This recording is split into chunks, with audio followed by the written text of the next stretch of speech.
Bonsoir et bienvenue sur Vox Live, votre émission de débat où nous décryptons les grands enjeux qui façonnent notre continent.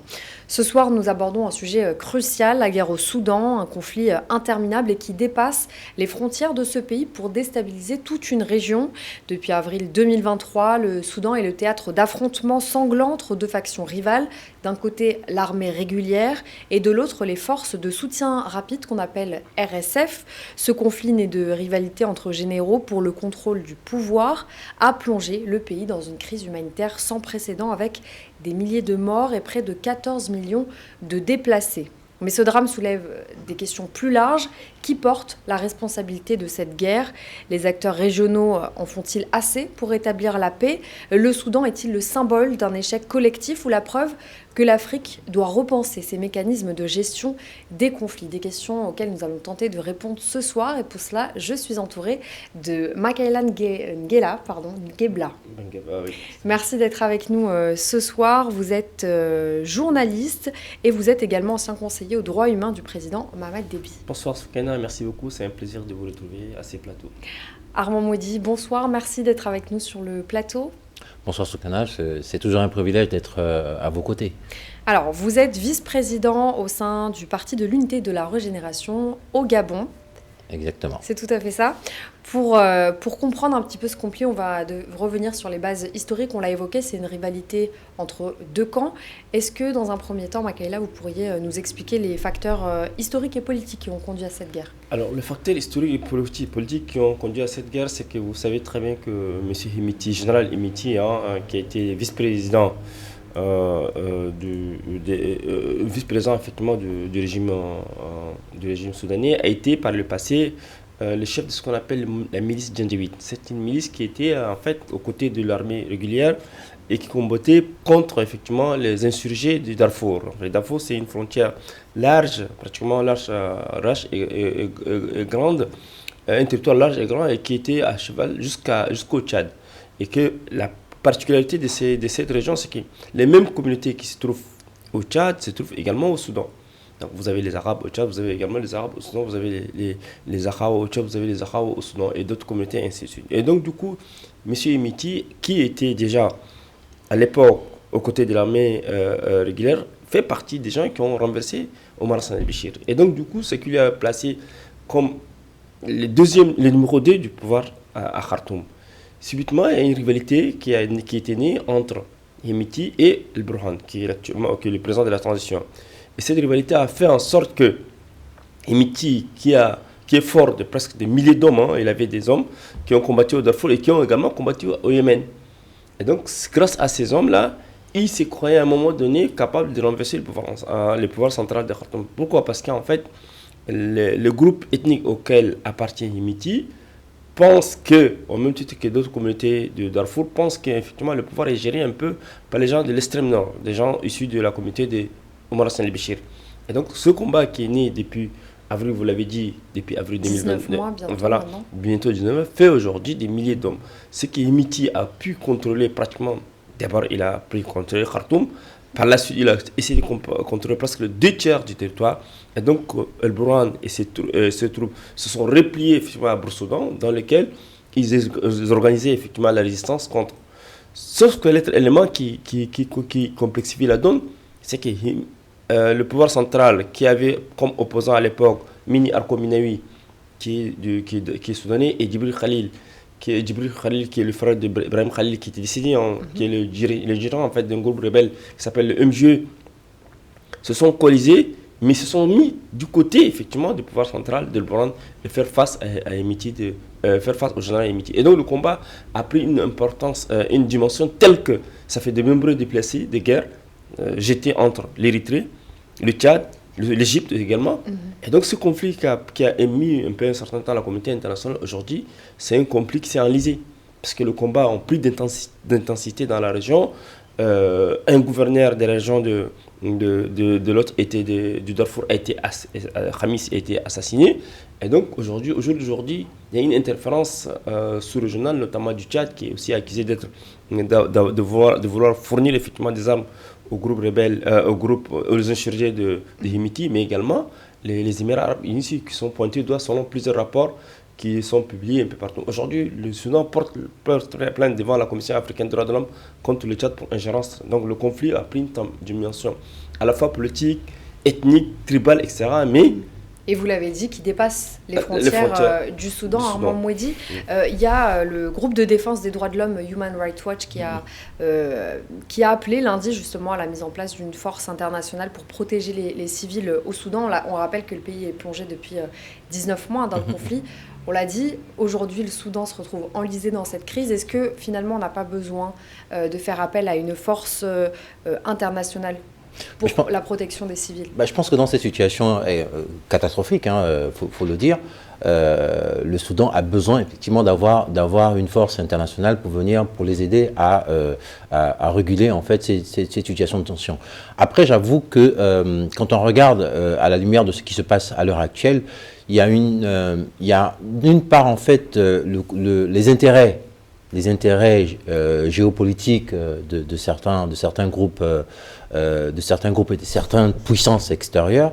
Donc on est partagé entre le fait de soutenir des intérêts particuliers et le fait de venir en aide de façon humanitaire à ces milliers de déplacés et à ces milliers de morts d'ailleurs, parce qu'on a des milliers de morts aujourd'hui.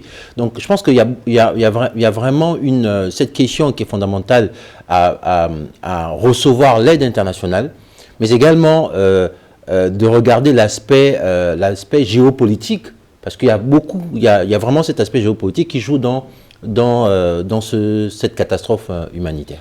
Moi, je voudrais rebondir sur l'intervention multinationale des forces internationales sollicitée par Human Rights Watch. Je pense que c'est tout à fait légitime. Vous savez très bien que les organisations humanitaires aujourd'hui sont dépassées sur le terrain parce que les nombreux déplacés de guerre à l'intérieur, donc on parle de déplacés internes et déplacés externes. Donc externes se sont retrouvés comme réfugiés au Tchad voisin, qui aussi lui-même est confronté à ses propres réalités sociales, sociétales, et difficulté d'accueillir ces réfugiés-là. Maintenant, l'Human Rights Watch qui a constaté qu'il est urgent de faire intervenir des forces multinationales. Pourquoi? Parce qu'en fait, les forces en présence actuelle sur le terrain au Soudan notamment, vous savez, il y a une coalition qu'on appelle les forces coalisées, c'est-à-dire le Quwat al-Msharaka, c'est-à-dire des forces coalisées qui sont issues du Darfour et qui sont rangées du côté de l'armée régulière pour combattre l'ancien allié, pour combattre en fait Miti qui est l'ancien allié de Burhan du pouvoir central. Et donc face à ces situations, il faut absolument une intervention massive de la communauté internationale pour stopper les guerres et les violences, sécuriser les populations, les protéger et faire en sorte que le Soudan ne puisse pas encore s'inscrire ou bien s'enliser dans une violence infernale, étant donné que face à ces situations, on a l'impression que c'est les voix des enjeux qui portent. Et là, Armand disait tout à l'heure, il y a des enjeux géostratégiques qui dépassent effectivement les Soudanais eux-mêmes, qui sont derrière. Du côté de Khartoum, on accuse l'Égypte, on accuse l'Iran, on accuse la Turquie, et aussi on accuse un peu la Russie d'être derrière. La Russie, les Émirats. Donc les Émirats du côté. Voilà. Et donc tous ces acteurs internationaux méritent d'être pointés du doigt pour.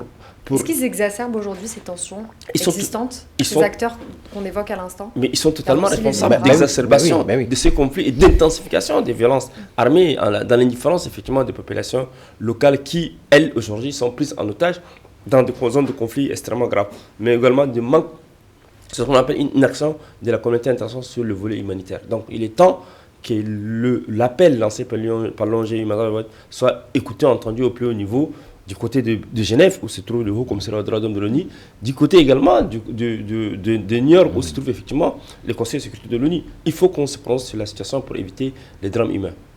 Je pense qu'il doit y avoir effectivement une coordination internationale autour de cette catastrophe humanitaire. Tant qu'il n'y a pas de coordination, tant qu'il y a l'ambivalence entre intérêt et aide humanitaire, on ne va pas arriver en fait à une paix durable. Donc je pense qu'il y a réellement un besoin de coordination internationale. Il y a l'organisation Amnesty International qui disait l'impunité généralisée au Soudan incite les parties au conflit à continuer leurs exactions. Est-ce que, Makaïla, le fait que ce conflit persiste, il profite justement aux acteurs extérieurs? On parlait... Mais justement, il faut remonter, effectivement, l'Amnesty International qui a été actif déjà sur le conflit de Darfour depuis 2003. Vous savez très bien, déjà, le Soudan, la partie occidentale, a été confrontée à un conflit des types raciaux. On parle de 19 mois, mais en réalité, le conflit est bien plus vieux. Date de 20 ans. Et donc, ça fait 20 ans que les gars, les personnes déplacées et réfugiés se sont retrouvés au Tchad, qui ont grandi et qui sont aujourd'hui un peu éparpillés à travers le monde. Et Amnesty International, qui travaillait sur la question du Darfour à l'époque, a déjà pointé la question de l'impunité. Et vous savez très bien, avec quelques responsables politiques des mouvements à la fois de Khartoum, Omar Hassan el-Béchir déjà est pointé du doigt par la Cour pénale internationale et qui devrait être aussi transféré à la Cour pénale internationale pour être jugé. Il n'a pas été le cas jusqu'à sa chute du pouvoir. Maintenant, quelques rebelles ont été transférés à la Cour pénale internationale pour être jugés et pour complicité de guerre et crimes contre l'humanité au Darfour. Maintenant, la question qui se pose, c'est que pourquoi aujourd'hui on ne veut pas traduire devant les juridictions compétentes les auteurs des crimes aussi graves qui sont des crimes prescriptibles des poursuites internationales. Et donc moi je pense qu'Amnesty International, que Human Rights Watch s'inscrivent dans une dynamique de protection des populations en danger et en détresse. Armand Mouedi, je pense profite finalement en fait, c'est la grosse question, parce que ce phénomène est exacerbé par des puissances extérieures. Parce que c'est pas normal en fait qu'on se retrouve à autant de déplacés, autant de morts, et qu'il n'y ait pas une coordination pour pouvoir arrêter en fait cette situation néfaste pour la population. Donc il y a forcément derrière des puissances extérieures qui ont tout intérêt de voir le Soudan se diviser, se battre comme il est en train de se battre en fait. Il y a eu en fait, des pourparlers qui ont été organisés à Genève où Himiti avait, en fait, la délégation d'Himiti, des FSR qui avait pris part, sans que le pouvoir central en accepte et participe. Et donc, on a constaté tout simplement que les agences humanitaires se bougent, mais au niveau politique, il n'y a pas une volonté politique des États-Unis, de la France. La France avait accueilli un débat ici à Paris l'année dernière qui avait regroupé certains acteurs qui travaillent sur le Soudan, dont des chercheurs, etc. Mais l'issue de cette rencontre n'a pas abouti effectivement à calmer la situation sur le terrain militaire. Et donc nous, on pense qu'effectivement tous les appels qui se relaient doivent être vraiment pris en considération. On va parler à présent des conséquences humanitaires, parce que les premières victimes dans ce conflit, ça reste malheureusement les civils. Vous l'évoquiez tout à l'heure, on va être précis sur les chiffres, 10,7 millions à peu près de déplacés internes, 14 millions d'enfants qui nécessite une aide humanitaire. Quelles sont les conséquences immédiates sur la population civile, les femmes, les enfants, de ce conflit ? En fait, déjà ces populations sont obligées de partir de chez elles. Économiquement, c'est extrêmement compliqué. Que ce soit... vous regardez les endroits où elles se retrouvent, où se retrouvent ces populations, c'est juste catastrophique en fait. Cette guerre, malheureusement, ne fait que emmener des milliers et des milliers de personnes à aller hors du Soudan. Et ça a été, vous le disiez tout à l'heure, ça fait plus de 20 ans que ça dure en réalité. Donc la situation économique est catastrophique, les infrastructures n'existent quasiment plus. Donc c'est vraiment un appel aux organisations internationales vraiment à se ranger et à coordonner cette situation de catastrophe. Justement, ce qu'elle disait, effectivement, elle a cité les personnes vulnérables, donc elle a cité effectivement les femmes, les enfants, les vieillards aussi, qui sont déplacés et qui se trouvent dans des camps d'infortune au Tchad. Vous savez très bien, la protection des réfugiés dans nos pays, en Afrique, n'est pas les mêmes conditions de protection dans des pays en développement comme en France, où quand vous venez, vous êtes accueillis dans des centres d'hébergement. Allez-y. Et donc au Tchad, en fait, vous êtes dans des camps d'infortune, avec la pluie, les inondations, les aléas climatiques font en sorte que la situation est extrêmement dramatique et qu'elle doit interpeller effectivement une conscience humaine internationale. Et il faut aussi interpeller les autorités locales soudanaises, notamment le FSR des Miti, de stopper. Il faut qu'il y ait un arrêt des violences. Il faut qu'il y ait un arrêt immédiat de conflits armés. Il faut également appeler le général Olbrouan d'apaiser la tension et d'aller vers le table de négociation. Nous avons appelé, moi, en étant conseiller du chef de l'État, à l'époque, on avait déjà attiré l'attention des autorités tchadiennes sur la gravité de ce conflit et le débordement vers le Tchad. Il fallait demander très tôt, juste après le coup d'État échoué, il fallait demander très tôt de stopper le conflit et faire en sorte que les forces d'interposition s'interposent entre les parties belligérantes. Mais ça n'a pas été le cas. Aujourd'hui, il est temps que vraiment, il faut penser aux civils, comme elle a dit, qui sont effectivement plus en tenaille. Oui, c'est la raison pour laquelle nous restons fermes dans cette position-là. C'est-à-dire qu'il faudra interpeller les pays voisins, parce qu'en réalité, les pays voisins ont un intérêt à faire en sorte que pour certains, que la guerre s'arrête. Parce que des milliers de personnes qui se retrouvent hors du Soudan, dans des situations extrêmement déshumaines, parce que vous l'avez décrit tout à l'heure, c'est juste pas humain de retrouver des enfants, même des femmes qui accouchent à terre, qui vivent dans des situations... Voilà, c'est-à-dire qu'à un moment, il va falloir que les organisations internationales, les pays voisins, se mettent ensemble pour emmener en fait un terrain d'entente dans ce pays. Et ces pays voisins, vous en parliez tout à l'heure, le Tchad, l'Éthiopie, comment est-ce qu'ils gèrent, Makaïla Ngebla, cet afflux de population, cet afflux de réfugiés? Ces pays voisins, notamment le Tchad, l'Érythrée, le Soudan, aussi, l'Égypte également, gèrent de manière difficile. En ce qui concerne le Tchad, je pense que le Tchad n'a pas effectivement de structure d'accueil des réfugiés. Et donc il tend la main à l'aide internationale. Or, les aides internationales qui viennent là-bas au Tchad sont aussi très mal gérées par les autorités locales tchadiennes elles-mêmes, qui, je pense, en abusent effectivement de ces aides publiques. Parce que les Soudanais que nous avons réussi à joindre depuis quelque temps sur le terre, et qui se trouvent dans ce qu'on appelle les camps de réfugiés, et qui estiment que les aides humanitaires ne viennent pas effectivement au bout. Pourquoi justement? Parce qu'il y a On a le sentiment que cette crise, elle est oubliée. C'est une crise oubliée, justement. Pourquoi est-ce qu'ils ne se déplacent pas au vu des besoins en fait sur place? Justement, la crise est oubliée parce que l'intérêt de la communauté internationale a changé de curseur. C'est que la communauté internationale qui devait être très humaniste, qui devait être plutôt attentive à cette crise-là, elle en parle peu. Et comme disait quelqu'un responsable du ICR que j'ai discuté avec lui au Tchad à l'époque, et il me disait c'est une crise oubliée parce que les médias aussi n'en parlent pas. Et donc les médias occidentaux ont oublié aussi, tant que les médias occidentaux n'en parlent pas, cette crise ne peut pas émettre effectivement les agences humanitaires internationales. Il faut absolument qu'il y ait des touches médiatiques, une couverture médiatique, des reportages sur place, etc., des témoignages incisifs qui pourront peut-être émouvoir la communauté internationale. Et en ce qui concerne l'Érythrée également, c'est des pays précaires, c'est des pays qui n'ont pas de soubassement économique fort pour accueillir des milliers et des milliers de réfugiés. Nous, il faut absolument que ces plateaux nous permettent effectivement de lancer un appel à l'aide internationale pour le Soudan, mais également à l'arrêt immédiat des affrontements entre les acteurs belligérants, à savoir l'armée régulière de Burhan et les FSR de Hemiti.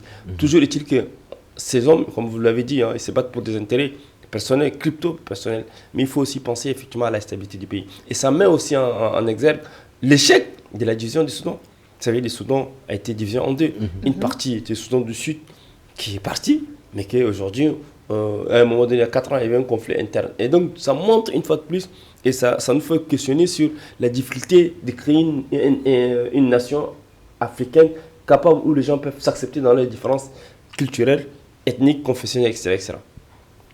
Armand Mouedi, on a le sentiment finalement que la communauté internationale choisit ses combats. Est-ce qu'elle choisit ses combats et elle choisit ses pays et ses continents, ou finalement même elle est limitée par ses moyens financiers? Mais en fait, c'est clair, c'est une structure humaine, et toute structure humaine est limitée. Donc effectivement, elle est limitée de par ses moyens, que ce soit des moyens financiers et des moyens humains. On a parfois l'impression qu'elle est limitée, d'où l'importance d'ailleurs de faire appel aux pays voisins les plus proches, où il y a la capacité de former, parce qu'il faut maintenant qu'en Afrique, on essaie de se former voilà, donc c'est important de revenir un peu sur nos capacités à venir en aide à nos pays voisins. Quelqu'un disait à l'époque que si la maison du voisin brûle et que tu ne fais rien du tout, ben, le feu finira par arriver chez toi. Donc l'idée c'est aujourd'hui de pouvoir intervenir chez le voisin, chez le voisin, pour éviter que ça ne vienne... Parce que ces milliers de... Intervenir comment? Par des structures d'accueil adaptées? Ben, en fait,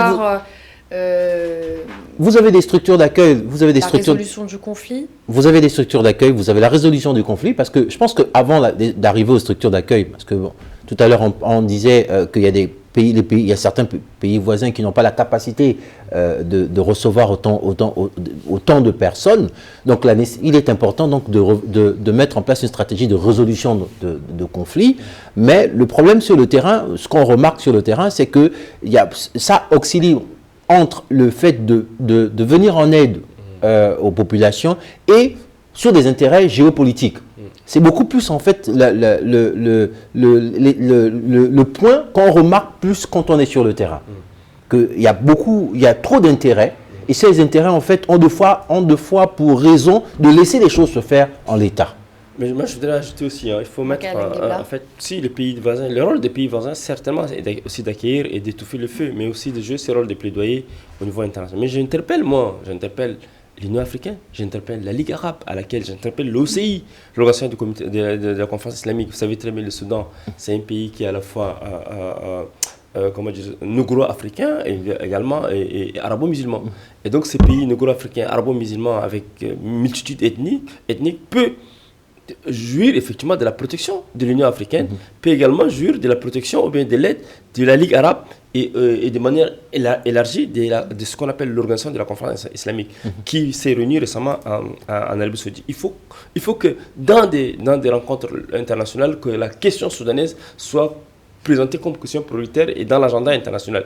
Et cela, peut-être, ça pourrait influer effectivement les positions de l'Union européenne et même des Nations Unies pour que le Soudan, pour que les conflits soudanais puissent quand même trouver une issue pacifique et par un règlement politique. Quel rôle peut jouer l'IGAD, par exemple, l'autorité intergouvernementale pour le développement? Elle regroupe 7 pays africains, dont le Soudan. C'est ça.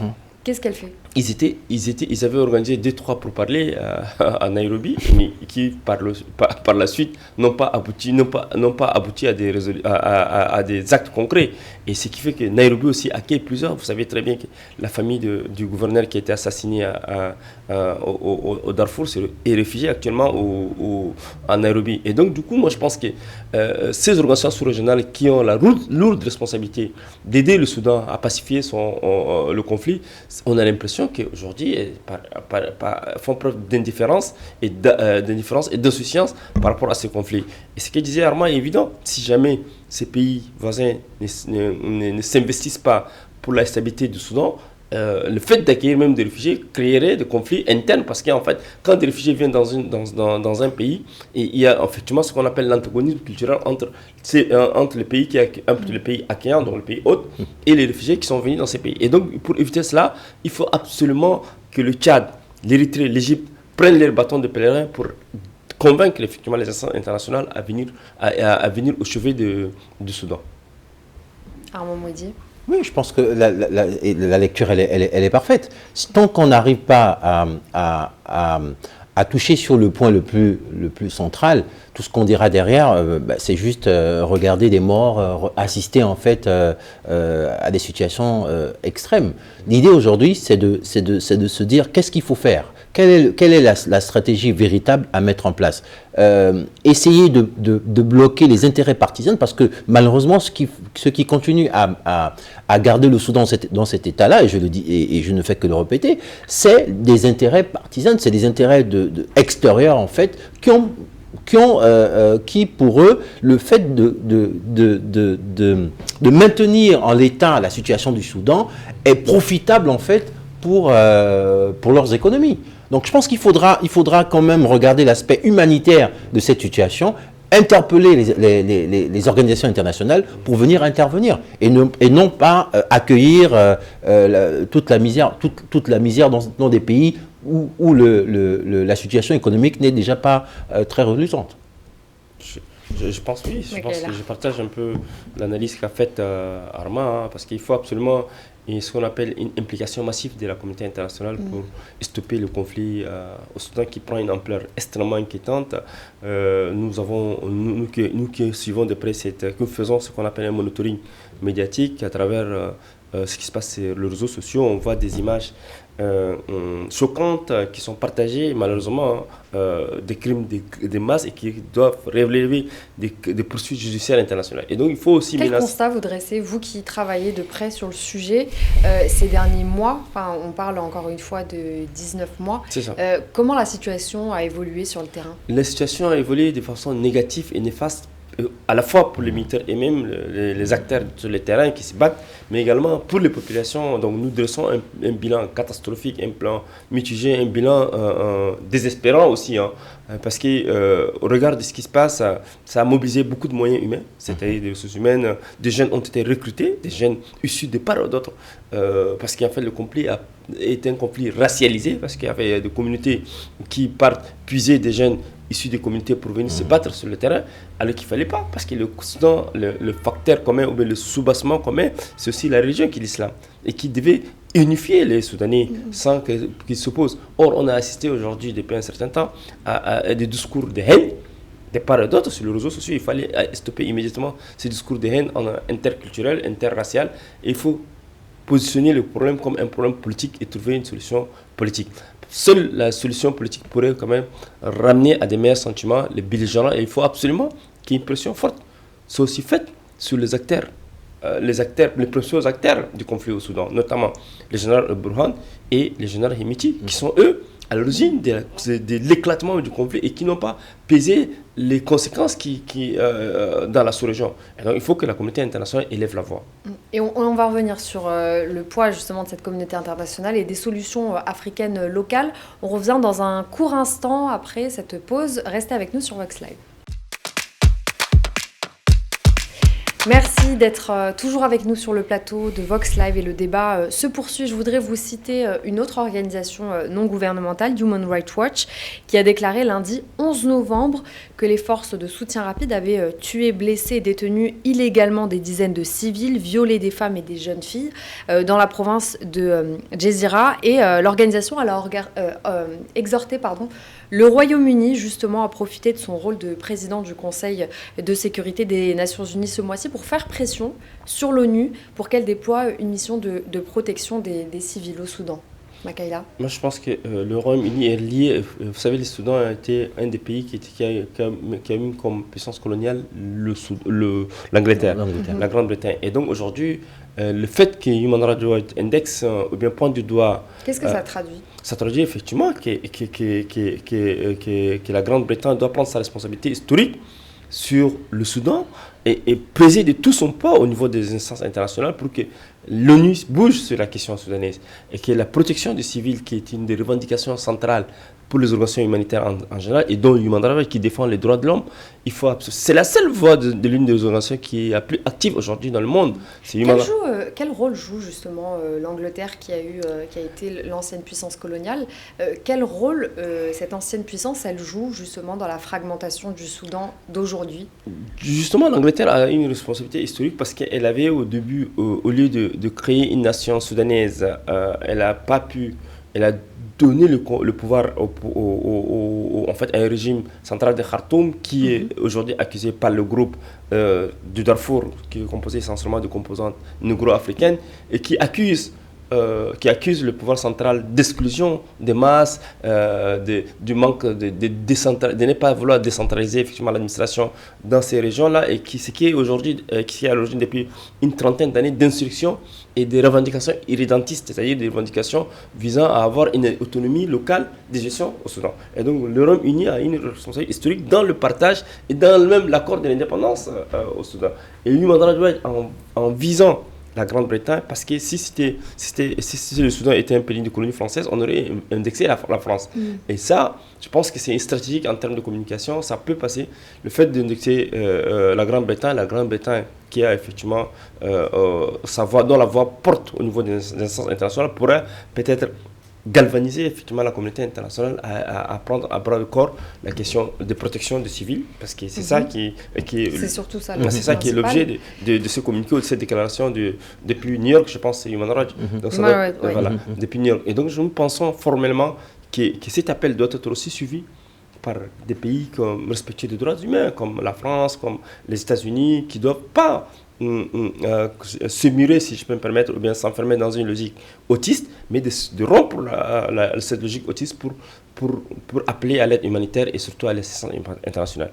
Aujourd'hui, vous partagez le même avis, le Royaume-Uni a une dette, on peut peut-être dire ça, une dette envers le Soudan qu'elle a colonisé. Est-ce qu'elle a ce devoir aujourd'hui d'aider justement dans cette volonté de résoudre la crise? Oui, comme l'a dit si bien, c'est-à-dire que le Royaume-Uni a cette responsabilité vu que c'est dans son process de, on va dire, je ne dirais pas de repentance, mais de remettre les choses en l'état. Parce que effectivement cette situation est une situation qui a à l'origine, c'est-à-dire l'exclusion sociale. Vous savez, le problème en Afrique, Et là, je vais un peu déboîter légèrement, mais on se retrouve un peu en Afrique avec les mêmes situations. C'est ça.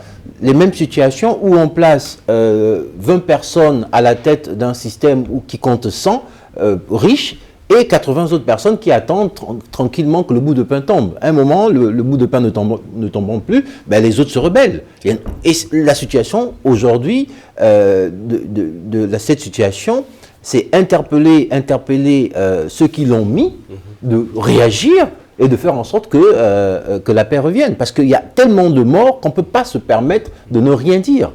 Donc je pense que l'idée de Human, c'est vraiment d'interpeller le Royaume-Uni à venir remettre en place un système plus juste et social. Et on interpelle la communauté internationale, on parle beaucoup aussi des pays limitrophes depuis tout à l'heure, donc des pays d'Afrique de l'Est. Est-ce que l'Union africaine, est-ce qu'il y a un rôle continental justement dans la résolution de cette crise, ce qui est normalement à l'origine aussi Mais l'Union africaine... Mais justement, l'Union africaine a failli, madame. L'Union africaine a failli parce qu'en fait, la première responsabilité devait être, comme vous l'avez dit, à des organisations régionales, sous-régionales. Et là, l'organisation continentale qui devait proposer elle-même des rencontres de sommet sur la question soudanaise, ça peut être à Addis, ça peut être pas, au pire des cas, à Dakar. Vous savez très bien, en 2008, moi j'ai assisté au sommet de l'OCI en 2008, dans ce sommet, il y avait des figures religieuses, des personnalités morales soudanaises étaient venues au sommet de l'OCI pour prendre la parole et ils étaient invités par une ONG locale africaine qui était la RADO. C'était la rencontre africaine de défense des droits de l'homme basée à Dakar. Et au cours de ces assises, ces figures religieuses soudanaises et de personnalités morales fortes avaient plaidé la cause de la paix au Soudan. Et pourquoi pas aujourd'hui, il faut expérimenter. Et pourquoi alors cette inaction Cette inaction de l'Union africaine, c'est parce que l'Union africaine pense que soit elle refuse d'être influencée par les Émirats arabes unis, soit qu'elle veut fuir sa responsabilité historique de faire en sorte de proposer une alternative à la crise soudanaise. Or, aujourd'hui, l'Union africaine, ce n'est pas elle qui propose, mais c'est plutôt c'est pas l'Union africaine, l'Union européenne non plus. C'est plutôt le Haut Commissariat des droits de l'homme de l'ONU qui a organisé deux forums, deux rencontres à Genève dans le but de réfléchir. Mais on n'a pas vu la responsabilité politique de l'Union africaine qui est censée, effectivement, dans le cadre d'une de ces commissions, la commission paix et sécurité, dans le cadre de la résolution du conflit sur le continent africain. Et donc l'Union africaine a totalement failli à son devoir, à ses obligations, de faire en sorte que la question soudanaise doit être la préoccupation centrale de ces objectifs. Je pense que l'Union africaine, c'est un secrétariat. Hein. C'est beaucoup plus un bureau de secrétaire qui reçoit des documents, qui reçoit des rapports, qui passe du temps à étudier les rapports et dont l'action en elle-même n'existe pas. On parle aujourd'hui du Darfour, du Soudan, mais on parlerait du Darfour, on parlerait du Congo-Kinshasa. Il y a tellement de pays qui ont besoin de l'intervention de l'Union africaine. Mais jamais l'Union africaine ne l'a traité. Elle reçoit effectivement les demandes, elle reçoit les doléances, je pense qu'elle reçoit énormément d'éléments qu'aujourd'hui, elle n'a peut-être pas les moyens ou les capacités de pouvoir intervenir. Et je vais ajouter, effectivement, quand parlant de l'Union africaine, le président de la commission de l'Union africaine qui est tchadien et qui est par essence, maîtrise la question soudanaise, étant donné que nous, Tchadiens, on est à proximité du Soudan. Donc nous parlons la même langue, pratiquement on avait les mêmes cultures. Et donc Moussa Faki, donc, je profite pour l'interpeller ici, doit vraiment jouer effectivement son plein rôle non seulement des fins connaisseurs de la question soudanaise, de la région, mais également d'user de son expérience internationale en tant que président de la Commission de l'Union africaine pour faire en sorte qu'il soit effectivement le porte-parole, si je peux me permettre, effectivement de la mobilisation internationale pour le Soudan. Mais si ce n'est pas le cas, il faut penser effectivement aussi à la Ligue arabe qui peut aussi jouer son rôle. Est-ce qu'un déploiement de la force africaine en attente, la FAA, elle est envisageable ou bien dans le contexte actuel, elle est utopique ? Mais écoutez, il y a déjà dans la sous-région ce qu'on appelle les forces mixtes. Les forces mixtes étaient là, en fait, qui regroupaient le Soudan, le Tchad et la Centrafrique. Mais depuis l'éclatement du conflit, on a vu voler en éclats ces forces mixtes. Et donc, du coup, comment voulez-vous que si les forces qui devaient être renforcées par les forces dont vous venez d'évoquer pour parer à ces résultats, il faut absolument actionner rapidement effectivement le déploiement de ces forces parce que la gravité du conflit fait en sorte qu'il y a une urgence. Et cette urgence, elle doit être matérialisée par l'action massive de la communauté internationale et surtout des voix africaines pour amener à ce que ces forces-là soient déployées sur le terrain et stopper les affrontements armés entre les belligérants et surtout penser effectivement au déplacement dans les régions parce que vous savez très bien la porosité entre le Tchad, le Soudan et la Libye également, mais également de freiner effectivement l'entrée au Soudan des forces qui viennent aussi de la Libye. Les institutions africaines, aujourd'hui, elles doivent coopérer avec la communauté internationale? Les institutions africaines, elles se doivent de coopérer avec les institutions internationales. Mais sauf que le problème, c'est qu'à l'heure actuelle, rien ne se passe sur le terrain. C'est un peu ce côté déplorable que nous constatons, que l'organisation africaine ne fait quasiment rien pour remédier en fait aux cris de ces femmes, de ces enfants.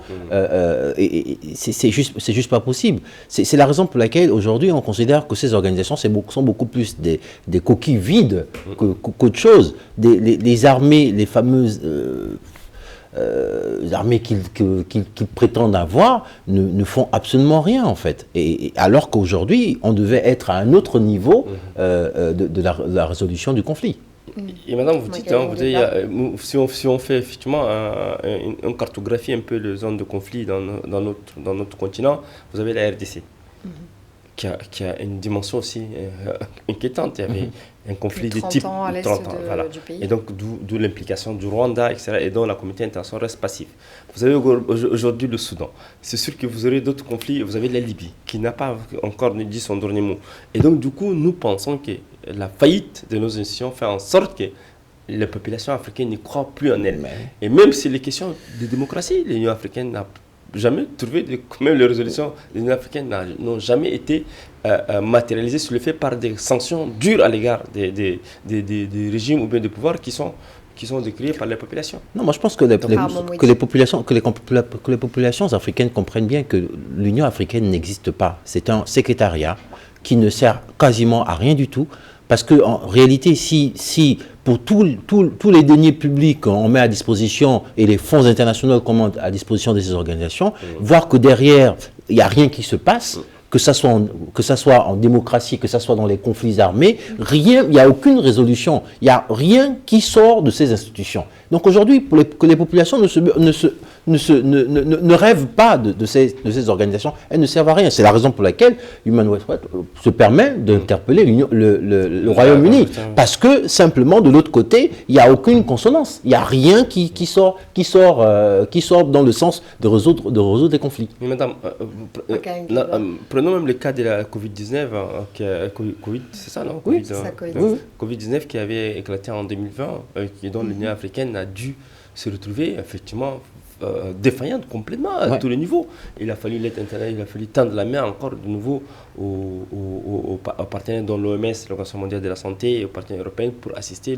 Et donc, Covid-19, heureusement, ça fait de morts, mais les dégâts qui ont été en Europe n'ont pas été ceux qu'on a enregistrés en Afrique. Et donc, pour nous, les institutions africaines qui devaient jouer ce rôle de régularisatrice, c'est ça, non, de stabilité et de paix, ont failli à leur devoir. Et donc, nous, aujourd'hui, en tant qu'observateurs des crises africaines, et notamment de la crise soudanaise, parce que de ça il s'agit aujourd'hui, c'est qu'il faut encore en appeler, il faut des débats comme le vôtre pour un peu remobiliser la communauté internationale et faire en sorte qu'il y ait une crise qui est oubliée et qu'il ne faut pas oublier. Et pour cela, il faut absolument en parler, reparler, marteler pour en trouver une solution. On va parler des solutions qui ont fonctionné. On évoquait un peu plus tôt des solutions locales africaines et on parlait de l'IGAD. Je voudrais qu'on parle du succès de l'IGAD avec l'accord de paix au Soudan du Sud en 2018. Ce type d'exemple-là, comment est-ce qu'on peut l'exploiter dans le cas du Soudan? Pourquoi ne pas faire pareil? Si ça a marché pour le Soudan du Sud, pourquoi ça ne fonctionnerait pas pour... Pour le Soudan du Sud, vous savez très bien, la Ligade avait reçu un soutien important des États-Unis. Et vous savez, les États-Unis d'Amérique étaient parmi les plus grandes puissances qui avaient appelé à la division du Soudan. Et donc, les États-Unis ont investi énormément. À l'époque, c'est l'époque de Barack Obama, je pense, Obama. et pour faire la pression sur les organisations régionales dans la Ligue pour que comment dire, la cession du Soudan soit actée, mais que le conflit qui a éclaté entre les deux protagonistes aussi, hein, c'est le même cas de figure entre les deux protagonistes, Riek Machar et le président en exercice. Donc du coup, le poids des États-Unis ont fait en sorte que l'organisation régionale a dû déployer des moyens pour stabiliser, ramener la paix. Aujourd'hui, on a l'impression qu'il n'y a pas un acteur international fort dont la voix porte au niveau international pour permettre effectivement dissuader les protagonistes dont comment on appelle Al-Burhan et le général Himiti à revenir sur la table de négociation. Chacun d'eux refusait effectivement de dégager effectivement un consensus politique. Et là, on arrive à une situation où moi j'accuse la communauté internationale et les puissances extérieures parce que de fait choisir encore une fois ses combats et de justement choisir encore. et si c'était plutôt la médiatisation qui se passe pour l'Ukraine n'est pas la même dimension qui se passe pour le Soudanais. Et donc tout ce qui se passe, c'est que c'est des Soudanais réfugiés en France qui organisent des manifestations, tantôt à Genève, tantôt à Paris, pour interpeller la communauté internationale. Mais sur le fait, on assiste récemment, il y avait Himiti, Mini Akominawi, un des chefs rebelles, un des chefs de la coalition, en fait, ce qu'on appelle la Khouat al-Msharaka, c'est-à-dire la coalition armée qui se trouve actuellement au Darfour, qui était dépassé à Paris, mais qui a eu des rencontres au Quai d'Orsay. À l'issue de ces rencontres, il a appelé effectivement à l'aide internationale. Et donc, que cette aide internationale soit aussi, cet appel émane aussi également des généraux Himiti et même de Brouhan. Parce que là, ça pourrait peut-être dire à la communauté internationale que ces gens aussi ont la volonté de pacifier leur rapport. Mais là, on voit rarement effectivement des voix autorisées, que ce soit du côté des insurgés comme du côté du pouvoir central, de s'exprimer. Et d'où l'importance localement d'une coalition régionale avec le Tchad et l'Égypte notamment. Mais le Tchad et l'Égypte sont disqualifiés, étant donné que le Tchad est accusé d'être du côté des FSR et l'Égypte est accusée du côté de Khartoum, du pouvoir central. Et donc il faut absolument un acteur neutre. Moi, de mon point de vue, il faut un acteur neutre. Et donc il faut penser... Vous pensez à qui notamment? Moi, je pense au Kenya. Je pense au Kenya qui peut quand même jouer ce rôle parce que le Kenya est un pays, et le Soudan est un pays, là, en fait, étendu, dont la frontière s'étend pratiquement vers le Kenya. Il faut absolument que le Kenya puisse jouer ce rôle parce qu'ils sont anglophones. Ou bien, je parle aussi à l'Algérie. L'Algérie aussi peut jouer ce rôle. Tout à l'heure, je parlais de la coalition. Il faut une coalition autour de ça. Je pense aussi qu'il ne faut pas forcément exclure ces deux pays voisins. Il faut juste arriver à la table de négociation et voir un peu le côté humanitaire de cette crise. Parce que c'est vraiment le cri d'alerte que nous poussons aujourd'hui pour permettre à l'organisation internationale, ou sinon aux organisations, aux États-Unis, de prévaloir de sa puissance pour permettre à ce qu'une paix se remette dans ce pays. Et justement, on va se projeter un petit peu vers la suite. Makaïla, comment est-ce que le Soudan il peut se reconstruire après cette guerre? Nous avons espéré qu'après l'accord de paix qui a scellé effectivement le retour à la paix entre les belligérants du Darfour et le pouvoir central, nous avons, nous, observateurs de la vie politique soudanaise, espéré que ça va peut-être calmer les ardeurs, etc. Mais l'éclatement de ce conflit aujourd'hui 19 mois nous a déchanté, étant donné que nous avons compris qu'effectivement les soubassements internes qui échappent effectivement aux observateurs extérieurs que nous sommes, et qu'il est temps que les Soudanais dans leur composante globale fassent en sorte que ce qui les unit, c'est le Soudan qui doit s'accepter dans sa diversité culturelle, ethnique et confessionnelle. Et même s'il faut racial. Et que le pouvoir central de Khartoum, qui est accusé par une partie des Soudanais, il faut le dire, par une partie du Darfour, qui pense que dans le cadre de la gestion des ressources appartenant à l'État, et ils estiment être lésés. Il faut absolument réduire cet écart de disparité sociale entre Khartoum et les autres régions du Soudan. Et cela peut amener et faire en sorte que tous les fils du Soudan s'identifient soudanais, qui s'identifient darfouri. Et là, donc, il faut absolument, c'est un message que nous envoyons également au pouvoir, aux autorités soudanaises en général, qui détiennent le pouvoir depuis l'indépendance jusqu'à nos jours. Une réconciliation nationale, ça paraît vaguement utopiste ou c'est réalisable? Parce qu'en fait, il faut expérimenter la voie d'une réconciliation nationale intra-soudanais entre les fils du Soudan. Un dialogue entre les factions rivales. Voilà, entre elles. Et puis après, les temps se poser, comme on l'avait dit ce matin, il faut absolument un débat aux différentes factions, notamment celle du Darfour, mais qui ont associé. Vous savez, aujourd'hui, le problème, c'est que les factions rivales du Darfour sont aujourd'hui du côté et qui aujourd'hui occupent des postes importants au Soudan. Djibril Khalil, le frère d'Ibrahim Khalil, est aujourd'hui le ministre des Finances, et donc avec portefeuille de pratiquement vice-président. Mini Alko Minawi est devenu effectivement un gouverneur de Darfour, c'est un État carrément.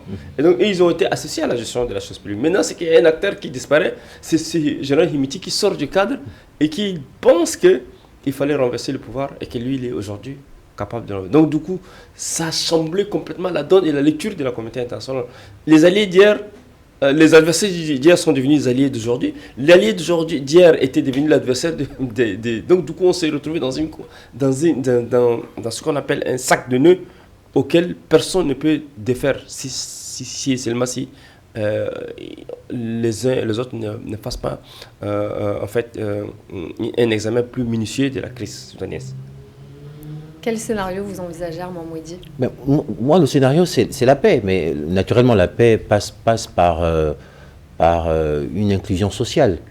Parce que ce qui a causé cette situation-là aussi, c'est l'exclusion sociale. Donc il faudra ramener à une démocratisation de l'économie, une démocratisation de gestion. Parce que ce que reproche la population, ce que reprochent un certain nombre de partisans au pouvoir, c'est les détournements, c'est les affectations de ressources non contrôlées. Il y a plein de choses comme ça. Et donc, je pense que pour revenir à un terrain de paix, il faudra d'abord, dans un préalable, résoudre ce problème d'exclusion sociale et ensuite se parler. Il va falloir qu'ils se parlent. C'est les mêmes. C'est les mêmes, qu'on le veuille ou pas, c'est des frères, et c'est en l'état qu'ils pourront arriver à quelque chose de différent. Et l'autre chose, c'est combattre les intérêts extérieurs. Parce que malheureusement, quand on observe bien la continuité de cette crise-là, c'est parce qu'il y a des intérêts extérieurs qui veulent que la situation reste en l'état. Donc il est important qu'ils se mettent ensemble ou qu'il y ait un système de coalition pour aller dans la direction de la paix. Et c'est, je pense qu'à partir de ce moment, on aura de moins en moins de situations compliquées. Si on doit résumer, un dialogue entre les différentes factions, une intervention de la communauté internationale et aussi une coalition régionale, c'est ça, Makaïla? Pour le moment, je pense que pour résumer et pour en finir avec ces débats, qui est important, c'est qu'il faut le déploiement massif et immédiat effectivement, de forces internationales pour stopper effectivement le conflit. Il faut que des propositions soient faites dans le sens d'organiser des dialogues intersoudanais dans un pays neutre. Je pense à Nairobi, je pense à Dakar, je pense à des pays modèles où quand on organise une rencontre, ça peut parler à la communauté internationale. Je pense aussi à Genève, autant pour moi, qui est une ville de paix. Et donc, ça, il faut penser à ça. Et maintenant, troisième aspect, comme vous avez dit, il faut absolument que les organisations sous-régionales et régionales harmonisent leurs positions sur le Soudan et parlent d'une même voix. Et si jamais ces organisations sous-régionales, dont la Ligue et la Ligue arabe, n'élèvent pas la voix sur le Soudan, l'Union africaine n'élèvera pas non plus, et l'Union européenne non plus. Il faut absolument que ces organisations, et le CEU aussi, je vais insister dessus, parce que c'est une organisation qui est un peu respectée et qui peut quand même jouer un rôle important dans la pacification du Soudan. Sans cela, nous avons encore du chemin à faire et il faut penser, comme vous l'avez dit en l'entame de ce débat, à la crise humanitaire qui a pris une proportion inquiétante. Quand vous causez avec les agences humanitaires basées en N'Djamena, au Tchad, et qui parlent de la crise du Soudan, elles-mêmes elles sont dépassées. Elles sont dépassées d'abord les difficultés de remobiliser les finances, les moyens financiers alloués au Soudan, parce que les bailleurs ne donnent plus. Et donc, les agences humanitaires qui sont basées au Tchad vous disent qu'on n'a pas de moyens. ils lancent effectivement ce qu'on appelle des levées de fonds à l'international, ça n'aboutit pas. Il faut absolument une mobilisation massive, intensive de la communauté internationale pour une résolution apaisée de la crise soudanaise. Et si on peut éveiller un petit peu et remettre le sujet au goût du jour avec cette émission, ça aura permis de faire d'éveiller peut-être certaines consciences. On arrive déjà au terme de cette émission. Armand Mouidi, merci d'avoir été Je vous en prie. Avec nous. Makaïla Ngebla, merci d'avoir été également avec nous. On se retrouve très vite pour un prochain numéro de Vox Live. À très vite.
Vox Africa, la voix d'une Afrique fière.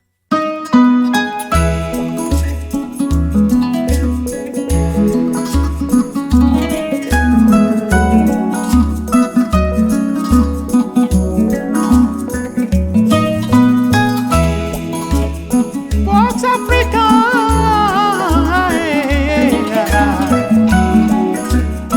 for African people. Vox Africa, Africa, Vox Africa.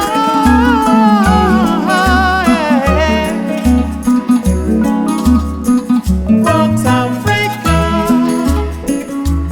Vox